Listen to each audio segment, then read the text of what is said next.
In this video I'm going to recommend my top 20 Atari VCS games that are still worth having a look at today, and the Atari versions are probably actually the best versions of those games. Not quite making the list at 22 is Warlords, released in 1981. It basically is a breakout, 4 players, everyone against everyone. The reason why I can't quite recommend it as a game is it's a 4-player paddle game, which are very difficult to emulate. If you have real hardware and a pair of paddles though, I would highly recommend Warlords, and that would actually make my list. At 21, Video Olympics, not quite making the list for the same reason as Warlords. Video Olympics is essentially Pong. Pong is a pretty simple game by today's standards and probably not fun for very long, but Video Olympics has 4-player Pong, which is actually quite a lot of fun. It's really easy to play, easy to get into for people that aren't really into video games, but again, it's a 4-player paddle game. If you have 2 paddles and Atari, I would have to highly recommend Video Olympics. 20, so the first game that actually does make my list is Jawbreaker, a Twitch reflex simpler than Pac-Man, released in 1981 by John Harris. There were versions on other computers, but the Atari version is at least equal to all of those. At 19, Solar Fox, a weird mix of a space shooter and a Pac-Man game. Although there is an arcade game which is technically superior, this is such a simplified version you kind of have to think of it as a different game, and it's quite a fun game in its own right. At 18, Skydiver, really typical of a lot of games that came out on the Atari, a very second generation game, very simple but still a lot of fun. 2 players each control a skydiver trying to land on a pad more accurately and quicker than the opponent. A lot of fun, really simple. Number 17, Yar's Revenge.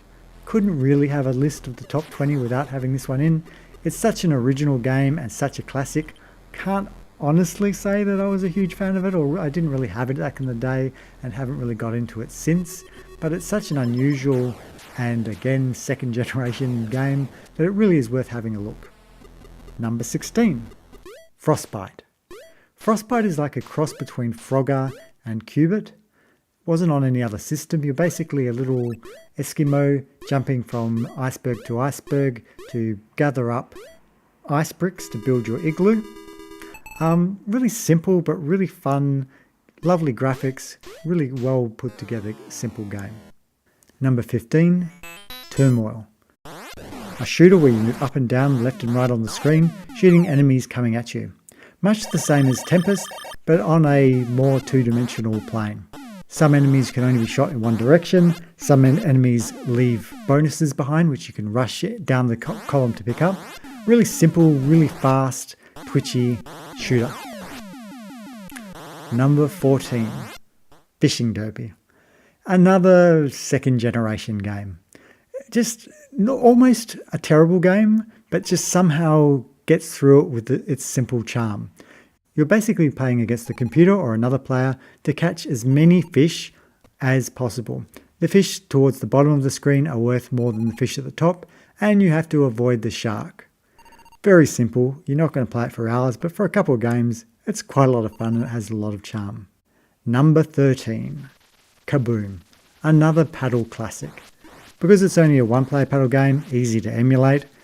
Basically, you're controlling your water bucket, catching bombs being dropped by the prisoner from above. Number 12, Battlezone. This one might be biased. I had this game back in the day and I absolutely loved it.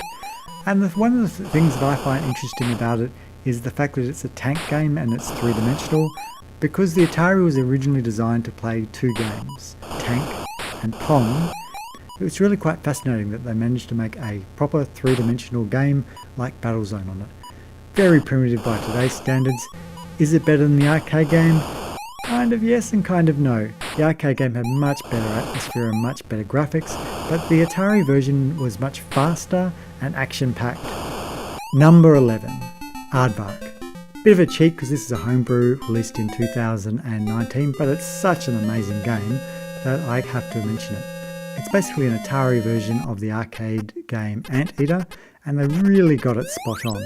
It's sort of a weird little Pac-Man game of sorts where you're controlling an aardvark's tongue going down an anthill, catching bugs, avoiding poisonous enemies and stingers.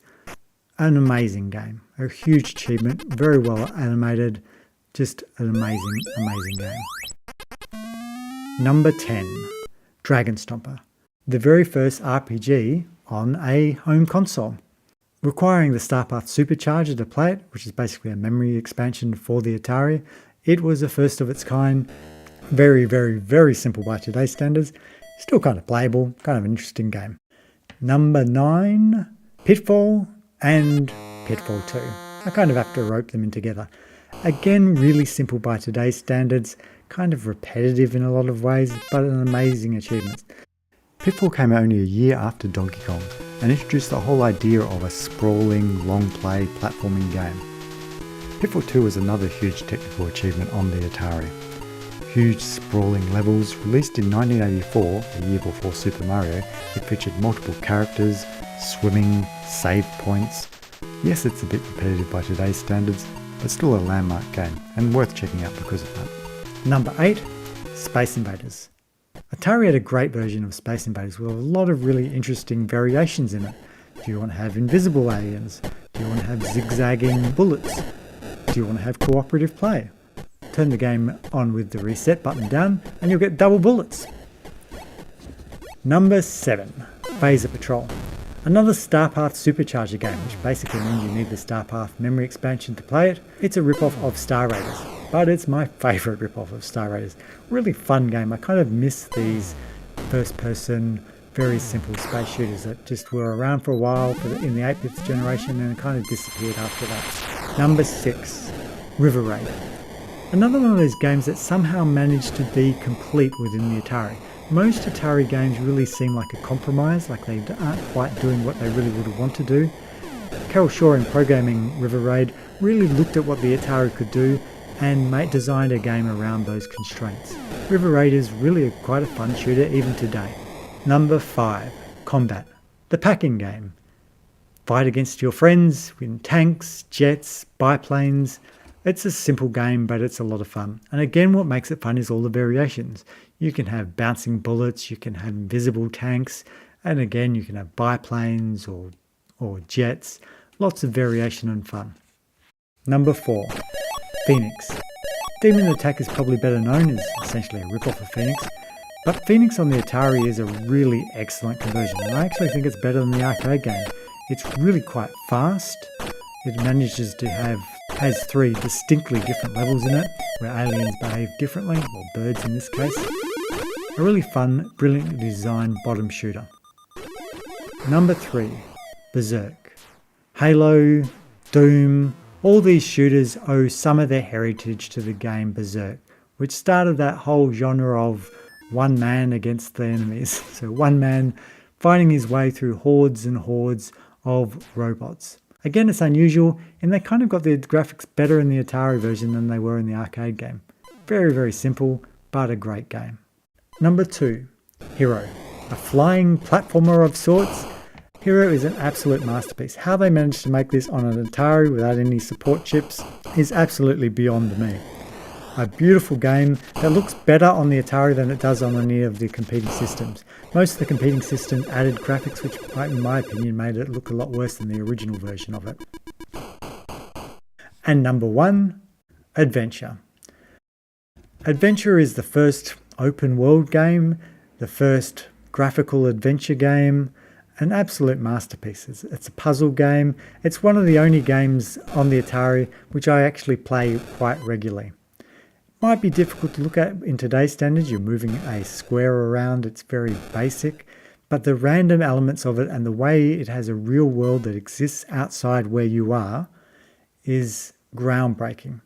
And it even has limitations in it that become part of the game. So flickering, which is annoying in most games, is a part of Adventure, but it actually is a part of the game as well. You actually want the game to flicker in certain times if you want to avoid the dragons, and you don't want it to flicker if you need to pick things up and so forth. So that it actually is part of the strategy of the game. An amazing game. And that is my top 20 Atari VCS games. Thank you very much for listening.